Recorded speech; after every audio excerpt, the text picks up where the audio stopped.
Vamos lá para mais um vídeo, mas antes não deixe de se inscrever no canal para que você tenha acesso a todos os vídeos, tá ok?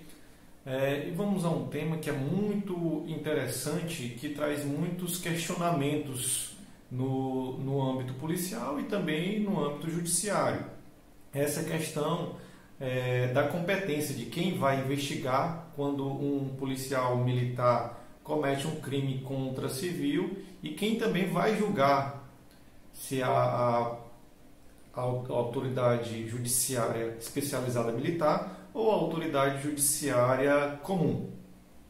Então, o STF e o STJ, essas cortes superiores, analisam três fatores para verificar quem vai julgar o crime de policial militar contra civil.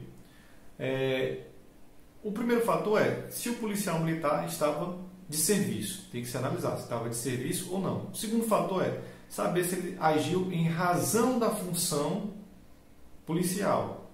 E o terceiro fator vai depender do crime. Por exemplo, se o crime for de homicídio, vai se analisar se o homicídio for culposo, se foi culposo ou doloso. Porque se foi doloso, aí a competência vai ser do tribunal do júri. Se for culposo, competência vai ser da justiça especializada, ou seja, da justiça militar. Então vamos lá, vou colocar aqui 4 casos concretos para que possamos esclarecer os questionamentos relacionados à análise desses 3 fatores que eu acabei de falar. O primeiro caso concreto, vamos supor que um policial está ali fardado de forma ostensiva em serviço e se depara com um assalto. E nesse assalto há uma troca de tiro com o criminoso. E o criminoso ele vem a óbito. Então, nesse caso concreto, vamos analisar aí. O primeiro fator, o policial estava de serviço? Estava. Estava ali no seu expediente, fardado de forma ostensiva, então ele estava de serviço. O terceiro fator, ele agiu em razão da função? Sim. Estava de serviço, agiu ali em razão da função da atividade policial. E o terceiro fator, que no caso aí houve o óbito do bandido. Como houve o óbito, ou seja, houve um homicídio, tem que se analisar, foi um homicídio culposo ou doloso? No caso ali, como houve a troca de tiro e o policial estava em legítima defesa ou estrito cumprimento do dever legal, ou seja, acobertado pelas excludentes de licitude, no caso aí houve o quê? Um homicídio culposo, ou seja, não houve o dolo do policial ali em matar ali o criminoso. Houve ali apenas ali uma defesa da sua própria vida e da sociedade em legítima defesa sua e de terceiros, no caso da sociedade, ou o estrito cumprimento do dever legal. Então, nesse caso aí, como não foi um homicídio doloso, mas foi culposo, a competência para investigar este crime vai ser da autoridade policial militar. Frise bem, a autoridade policial militar vai ser a autoridade competente para investigar, ou seja, vai ser designado um oficial da Polícia Militar que vai abrir um inquérito policial militar e, concluído esse inquérito, vai ser remetido para a Justiça Militar, que irá julgar este policial militar neste caso concreto específico. Neste caso aí, o policial vai ser acobertado pela excludente de ilicitude, ou seja, da legítima defesa ou estrito cumprimento do dever legal e não será punido. Ok? Agora vamos colocar um segundo caso concreto. Vamos supor que o policial estava ali fardado de forma ostensiva e ele visualiza um assalto e começa a troca de tiro com o bandido. E o bandido ele vem a óbito, mas só que antes de vir a óbito, o bandido ali, o criminoso, ele se rende, joga a arma, coloca as mãos no alto e se rende. E o policial ele acaba perdendo a cabeça ali e desfere um disparo contra o criminoso que vem a óbito, já rendido, o criminoso já rendido. Então, nesse caso, vamos ver os fatores. Primeiro, o policial estava de serviço? Estava fardado ostensivamente ali no seu expediente? Ok. Estava em razão da função? Ok. Estava em razão da função ali da atividade policial em serviço. Porém, nesse caso concreto, nesse segundo que eu acabei de dar, o bandido já tinha se rendido e o policial, depois ali do bandido ter se rendido, desfere um disparo que acaba levando ao óbito do bandido, do criminoso. Então, nesse caso concreto, o homicídio já não é mais culposo, mas doloso. Ou seja, o policial já não está mais aí acobertado, nesse caso concreto, pelas excludentes da legítima defesa e do estrito cumprimento do dever legal. Então, nesse caso, como o homicídio é doloso e não culposo, a autoridade policial civil, que vai ser competente para investigar o crime, ou seja, vai abrir um inquérito policial civil e remeter para a justiça comum, que no caso será aí o tribunal do júri, o competente para julgar este homicídio doloso. Tá ok? Agora vamos a um terceiro caso concreto. Vamos supor que o policial está paisando, fora do serviço, na sua folga, e o bandido vem, um criminoso vem assaltá-lo. Ele reage ao assalto, o policial armado, ele reage ao assalto, vem a fazer um disparo contra o criminoso e o criminoso vem a óbito. Nesse caso concreto, vamos fazer a análise. Primeiro, o policial estava em serviço? Não, estava ali de folga.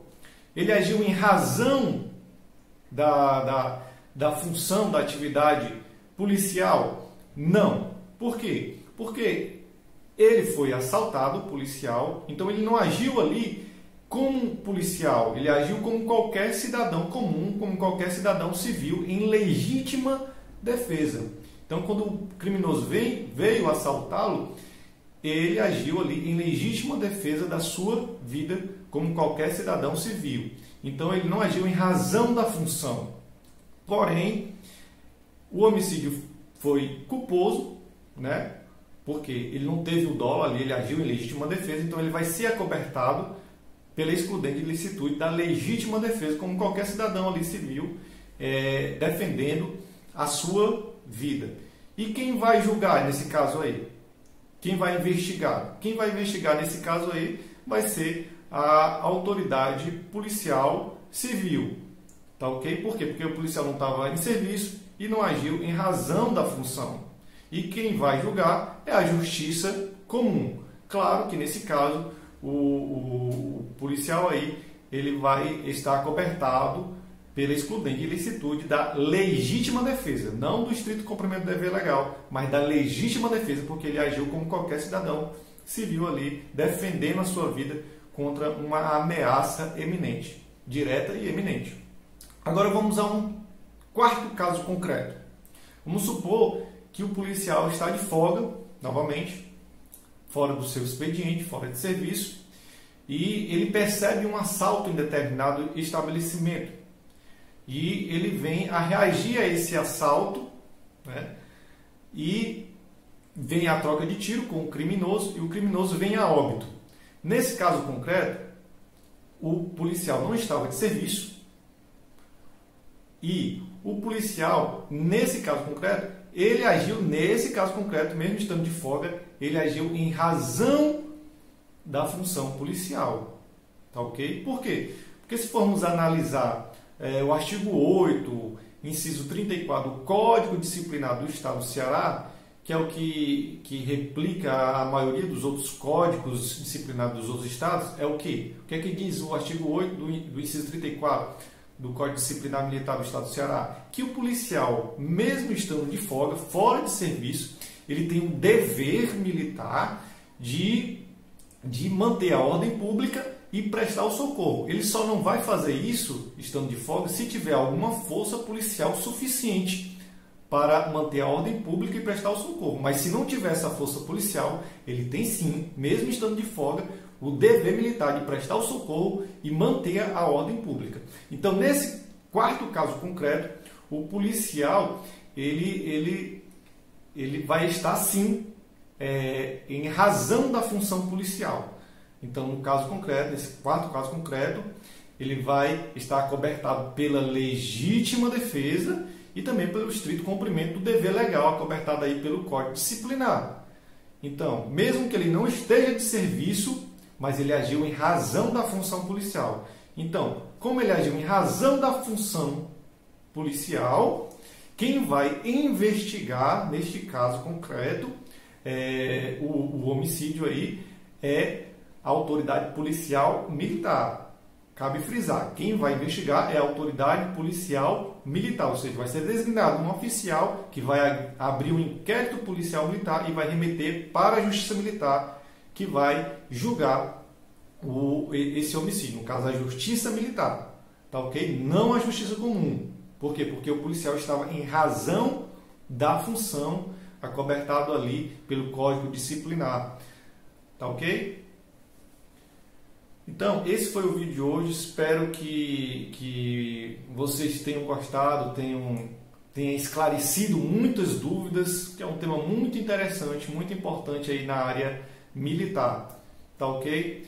E também cabe aí uma dica também que acontece muito, muitos oficiais da Polícia Militar às vezes ficam com dúvida, aí vai ser crime de natureza militar ou não? Se formos analisar o Código de Processo Penal Militar, lá no artigo 9º, parágrafo 3º, diz o seguinte: se o crime não for evidentemente de natureza militar, ou seja, se houver alguma dúvida ali do oficial para saber se vai ou não abrir o inquérito policial militar, se remete o autor do crime para a autoridade policial civil. Ou seja, agora se você tem a convicção, o oficial ali que foi ali para o local do crime e verificar que o crime, ele tem a convicção que o crime é de natureza militar, ele tem a competência de abrir o inquérito policial militar, investigar, né, o crime e remeter para a justiça militar. Tá ok? Agora, se ele tiver alguma dúvida, se ele achar que não é de natureza militar, aí o Código de Processo Penal Militar diz que ele deve remeter o caso para a justiça comum, ou seja, remeter o autor do crime para a autoridade policial civil, para que lá seja aberto o inquérito policial civil. Tá ok? Então, esse foi o tema de hoje. Espero que eu tenha esclarecido algumas dúvidas e até o próximo vídeo.